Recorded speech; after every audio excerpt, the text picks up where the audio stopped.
Hello all, welcome to RSS boutique. నేను ఈ వీడియోలో కొన్ని టిప్స్ అయితే చెప్తాను నాకు తెలిసినంత వరకు. నేను రీసెంట్గా మీషోలో నుంచి టైలర్ చాక్ పెన్స్ అయితే ఆర్డర్ పెట్టాను. ఇవి ఎలా ఉన్నాయి, ఎలా వర్క్ అవుతున్నాయి అనేది ఈ వీడియోలో చూపించేస్తాను.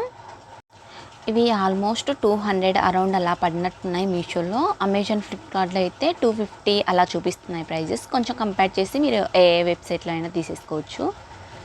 ఇవి వచ్చేసి స్టిక్స్ వచ్చేసి లోపల అంటే రీఫిల్స్ అనమాట. ఇవి మనం ఫిల్ చేసుకోవడానికి ఆ పెన్లో. ఇవి 20 అలా వచ్చాయి, కరెక్ట్ 20 వచ్చాయి. ఈ పెన్స్లో మనం ఇలా ఫిల్ చేసుకోవాలన్నమాట.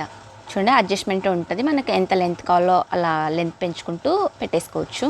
ఈ పెన్లో స్పెషాలిటీ ఏంటంటే మనం ఐరన్ చేస్తే పోతుందన్నమాట. ఒకసారి చూద్దాం. ఈ పెన్ను కొత్తగా నేర్చుకునే వారికి చాలా బాగా యూజ్ అవుతుంది.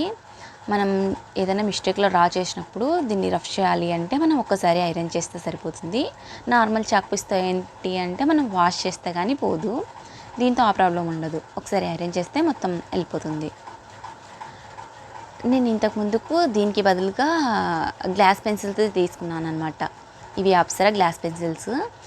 ఇవి మనం వాష్ చేసినా పోవు, ఐరన్ చేసినా కూడా పోవు. అసలు ఎట్లా ట్రై చేసినా అసలు పోనే పోవు మార్క్స్. చూడండి, నేను ఆల్రెడీ ఐరన్ చేసి చూపిస్తున్నాను. అసలు పోనీ పోవు, వాటిలో ఎంత వాష్ చేసినా అసలు పోవు. ఇవి వచ్చేసి మనం రెగ్యులర్గా యూజ్ చేసే చాక్. వీటి ప్రైస్ వచ్చేసి ఒక 15 ఆర్ 20 రూపీస్ అలా ఉంటుంది. ఇవి వాటర్లో వేస్తే పోతుంది, కానీ ఐరన్తో మాత్రం పోదు మనకి. వీటితో ప్రాబ్లం ఏంటి అంటే పట్టు ఫ్యాబ్రిక్స్ పైన మనం మార్క్ చేసామంటే కొన్ని మార్క్స్ అలానే ఉండిపోతాయి, వాష్ చేసినా కూడా అలానే ఉంటాయి. సో ఈ పట్టు ఫ్యాబ్రిక్స్కి మాత్రం ఆ చాక్ యూజ్ చేయకపోతేనే చాలా బెటరు.